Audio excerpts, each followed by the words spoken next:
Hello, എല്ലാവർക്കും നമസ്കാരം. എൻ്റെ ഒരു പുതിയ വീഡിയോയിലേക്ക് എല്ലാവർക്കും സ്വാഗതം. ഇന്നത്തെ കറി എന്താണെന്ന് അറിയണ്ടേ? ചേമ്പ് മോരൊഴിച്ച് വെച്ചതാണ്. ഞാനിവിടെ 5-6 ചേമ്പ് എടുത്തിട്ടുണ്ട്. ചേമ്പ് കാണുമ്പോൾ നിങ്ങൾക്ക് അത് ഇഷ്ടപ്പെടുകയൊന്നുമില്ല, കാരണം നല്ല ചേമ്പല്ല. നല്ല ചേമ്പൊക്കെ പറിച്ച് കൊടുത്തു. കുശവൻ നല്ല കരത്തി കഞ്ഞി വെക്കില്ലെന്ന് പറഞ്ഞ പോലെ മുറി കൊണ്ടതും ഇതുണ്ടോ, പൊടിഞ്ഞു പോയതും കിള കൊണ്ടതും പകുതിയുള്ളതൊക്കെ ഞാനിങ്ങനെ ചിരണ്ടിപ്പെറുക്കി എടുത്തു വന്നിട്ടുണ്ട്. ഇതിന് ഞാൻ നിന്ന് ഒന്നും കൂടെ നന്നാക്കി കഷ്ണങ്ങളാക്കണം. മോരൊഴിച്ചാൽ വയ്ക്കുന്നത്. ചേമ്പിന് ഗ്യാസാണല്ലേ, അപ്പോൾ ഒരു പ്രോബയോട്ടിക് ആണല്ലോ മോര്. അതൊഴിച്ച് വെച്ച് കഴിഞ്ഞാൽ ഗ്യാസ് ഉണ്ടാകില്ല. അപ്പം മോരൊഴിച്ച് ചേമ്പ് കറി നമുക്കിന്ന് വയ്ക്കാം. നമ്മുടെ ചേമ്പ് ഞാൻ ഇവിടെ കഴുകി വെള്ളം ഒഴിച്ച് കൊണ്ടുവന്ന് അടുപ്പത്ത് വെച്ചിട്ടുണ്ട്. ഇനി നമുക്ക് തീ കത്തിച്ചു.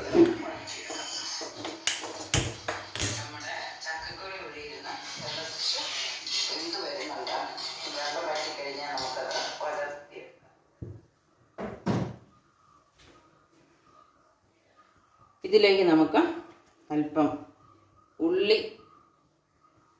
അരിഞ്ഞത്, ഒരു 2 വെളുത്തുള്ളി ഇത്രയും ചേർത്ത്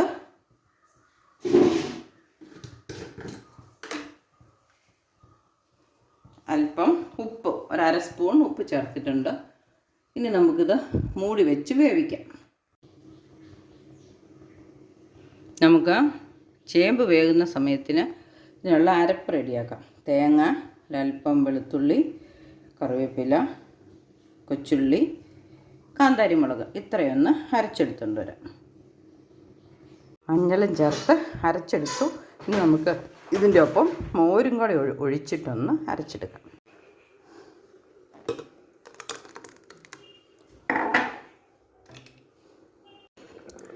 നമ്മുടെ ചേമ്പ് എന്തായാലും നോക്കാം. ചേമ്പ് വെന്തിട്ടുണ്ടല്ലേ. ഒരല്പസമയം കൂടെ ഇവിടെ ഇരുന്നോട്ടെ. ചേമ്പ് വെന്ത് വെള്ളം പറ്റി വരുന്നുണ്ട്. ഇനി നമുക്ക് അരപ്പ് ചേർക്കാം. സാധാരണ ചേമ്പ് കറി പോലെ നമുക്കിത് മോരൊഴിക്കുക. എന്നിട്ട് ഒത്തിരി ഉടയ്ക്കൊന്നും വേണ്ട, കഷ്ണമായിട്ട് കിടക്കട്ടെ അല്ലേ.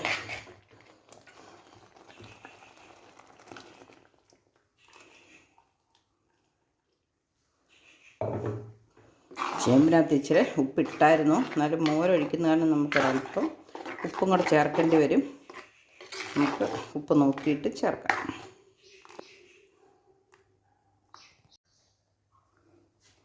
നമ്മുടെ ചേമ്പ് മുളകും ചേർത്തു, മോരും ചേർത്തു. ഇനി നമുക്ക് നോക്കാം.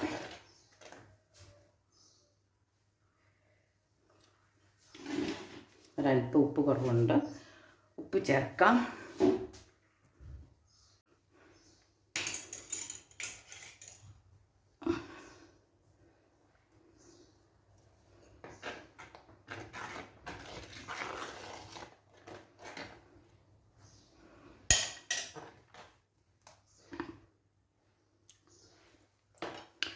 ഉപ്പ് മതി. ഇനി നമുക്കൊരല്പം കറിവേപ്പില ഇടാം. ഇനി ഇതിനൊന്ന് തീ കെടുത്തിയിട്ട്, അല്ല ഇത് അടുപ്പിൽ നിന്ന് മാറ്റിയിട്ട് നമുക്ക് വേറൊരു ചട്ടി വെച്ച് അല്പം കടുക് പൊട്ടിക്കാം. ഞാനൊരു ചീനച്ചട്ടി അടുപ്പത്ത് വെച്ചു, എണ്ണ ഒഴിച്ചു കൊടുത്തു, അല്പം ഉലുവ ഇട്ടു. ഇനി മോര് ചേർക്കുന്നില്ലേ, അതുകൊണ്ടാണ് ഉലുവയും ഒരു പേരിന് 2 ജീരകവും ഇട്ടു. കടുകൊന്നും ഇടുന്നില്ല. കൊച്ചുള്ളി ഇട്ടു, കറിവേപ്പില ഇട്ടു.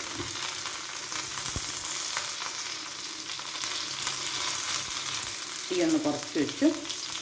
നമുക്ക് ഇത് മൂക്കുമ്പം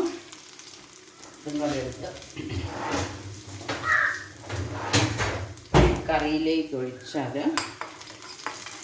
നമ്മുടെ മോര് ചേർത്ത് ചേമ്പ് കറി റെഡിയായി.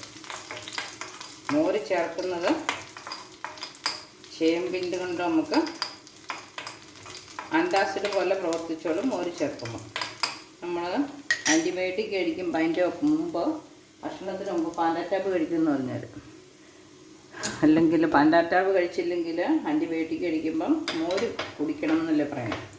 അപ്പോൾ അതുപോലെ മോരൊരു ആൻറ്റാസിഡായിട്ടും പ്രോബയോട്ടിക്കായിട്ടൊക്കെ പ്രവർത്തിക്കുന്നതാണ്. അതുകൊണ്ട് മോര് ചേർത്ത് ചേമ്പ് കറി വെക്കുകയാണെങ്കിൽ നമുക്ക് ചേമ്പിൻ്റെ വയറ് കേടാകാതിരിക്കും. വയറുവേദന എടുക്കുന്ന പ്രശ്നത്തൊക്കെ പരിഹാരമായിരിക്കും.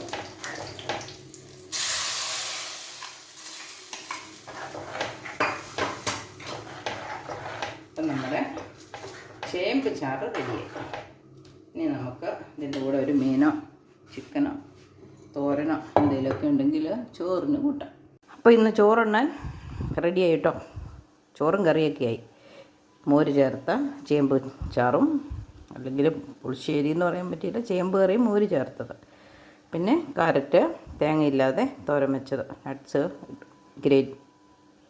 ക്രഷ് ചെയ്തിട്ട്, പയറ് തക്കാളിയും കുരുമുളകും ചേർത്ത് ഒലത്തിയതാണ്, പിന്നെ മീൻ അച്ചാറ്. അപ്പോൾ നമുക്ക് ചോറിന്